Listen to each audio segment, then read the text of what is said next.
বলি যে আপনার বড় আমার দেন, আপনি দিবেন সেটা? শিক্ষার্থী, এরা তো শিক্ষার্থী না। আপনি যদি ডে ওয়ান থেকে আমার বাচ্চা, ভাই আমার ডে ওয়ান থেকে আমার বাচ্চা আছে, বাচ্চাকে আমি বড় করতেছি, বড় করতে গিয়ে যদি আজকে আমি যখন শিক্ষিত না করি, দোষটা কার? আমার বাচ্চা দোষ, আমারও দোষ। আজকে তুমি পড়াশোনা করছো, তুমি 2.3.5% পাইছো, তুমি চাইবা তো তোমাকে ব্যবস্থা করতেছো, ব্যবস্থা হবে নাকি? Is it possible? পাঁচলামি আলাপ চলো, রিক্সাওয়ালা বলবে এটা করে দাও, বেলাল বলবে এটা করে দাও, বেতাল বলবে যে ডাক্তার বানাই দাও। অযৌক্তিক না? আপনার যদি যোগ্যতা থাকতেন আমার ঢাকা ইউনিভার্সিটি ভর্তি হতে পারতেন, আপনার যোগ্যতা থাকলে আপনি মেডিকেলে ভর্তি হতে পারতেন না? আমি পারি নাই, আমি জাতীয় ইউনিভার্সিটির স্টুডেন্ট, আমি স্বীকার করতেছি আমি পারি নাই, আমার সেই যোগ্যতা নাই।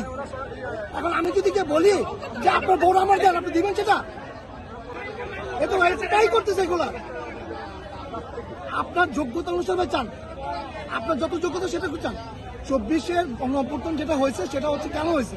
আমাদের স্বাধীনতার জন্য হয়েছে। আমরা যে ফ্যাসিস্ট স্ট্যান্ডার্ড ছিল সেটাতে মুক্তি পাওয়ার জন্য হয়েছে। কিন্তু সেই দিনের থেকে শুরু হয়ে আমরা নতুন ফ্যাসিস্ট স্ট্যান্ডার্ড চলে এসেছি, সেটা হচ্ছে স্টুডেন্ট ফ্যাসিস্ট।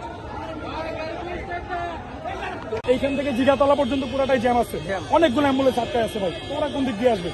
ওরা এখানে যদি অ্যাম্বুলেন্স আছে এগুলো বের করে দিতেছে, পেছনে যে আরো শত শত অ্যাম্বুলেন্স করে আছে ওগুলোকে দেখবে। কেউ যদি মারা যায় ড্রাইভাররা নিবে, কিছু হলে ঢাকা বিশ্ববিদ্যালয়কে প্রতিপক্ষ করা যায়। কেন ভাই? ঢাকা আমাদের 1টা থেকে 2 ঘন্টায় কয়টা বাজে এখন? এই 3টা বাজে, 2 ঘন্টা 2 ঘন্টা ধরে আটকা। ওরা 5 জন আছে, নেগোসিয়েশন করে নাম করে বলে বাসে ওঠেন, পরে এসে কি করে লাগাই দিচ্ছে, ব্যারিকেড লাগাই দিচ্ছে। কেন ভাই? ওরাও শিক্ষার্থী, আমরা শিক্ষার্থী, তারপরে এই বারবার এই হয়রানিগুলো ওরা টাকা শহরের মানুষগুলোর সাথে করতেছে।